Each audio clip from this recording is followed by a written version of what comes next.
We are Campus Attic, by fans, for fans, racking up points on points on points, son. And that's what we're talking about this week. Points. You see, Oregon football these days seems to be resetting the record books on a weekly basis. Every broadcaster talking about what Oregon did this week that reset this something or other. But there's two records that Oregon has that they haven't come close to touching in almost 100 years, and likely never will. Let's take a look at the most points Oregon ever scored in a football game. The Oregon Ducks racking up 60 points a game seems kind of old hat now. There was a time, though, when winning the game was just good enough. Now, though, anything less than 50 and fans seem disappointed, wondering what's wrong with the team. I mean, come on, they're only winning by 40 points. They clearly suck, right? It's time for the student section to empty out and hit the post-game party at Taylor's by halftime. To start the 2013 season versus Nicholls State, Oregon set a new record for most yards in a game in program history, along with several other marks. And fans complained that they weren't playing well enough.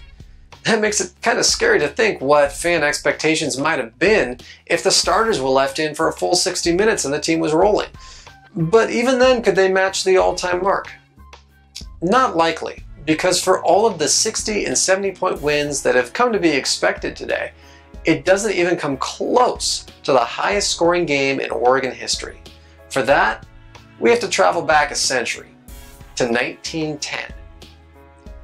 Oregon football only played 5 games in the 1910 season, opening the year with a 12-0 win over Oregon Agricultural College. That's Oregon State today.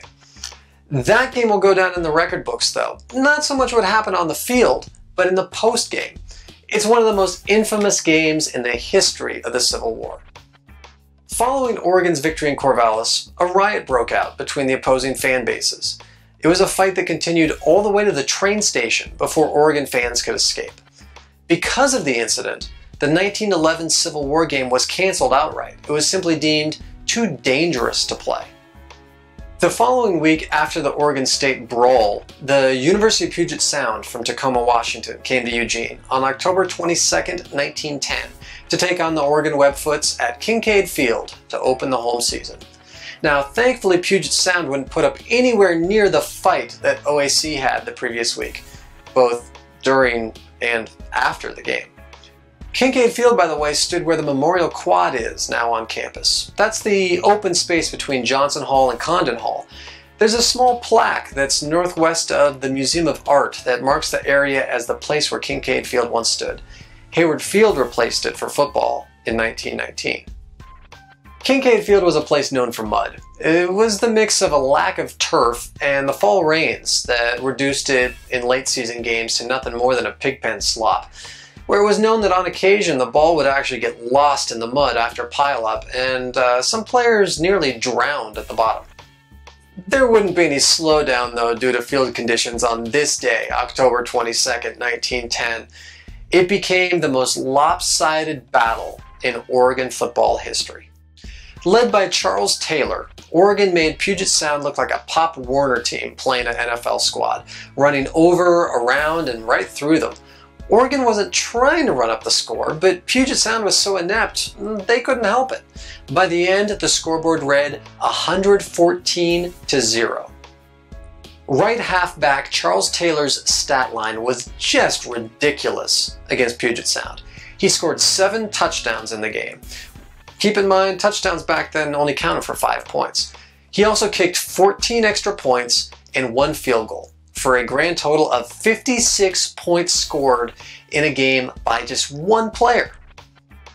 Taylor's individual scoring record remains the most points scored by an Oregon player in a single game.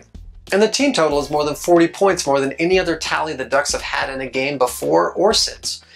Charles Taylor became a star, really the first Oregon player to earn national accolades and All-American consideration. For perspective, consider this. In order for a Duck player to break Charles Taylor's mark, they would have to score 10 touchdowns in a single game. The closest that anyone has ever come to that is 6 touchdowns in a single game. Saladin McCullough did that in 1996, and so did Kenyon Barner, repeating the feat in 2010. So will anyone ever score 10 touchdowns in a single game to break Charles Taylor's mark? pretty doubtful. Hey, we love Dat, but we doubt that even Dat could do Dat. Over a century later, Charles Taylor's amazing day and Oregon's 115-point victory over Puget Sound remains an interesting mark in Oregon history, and a pair of great trivia questions. Until next week, remember, it's always game day.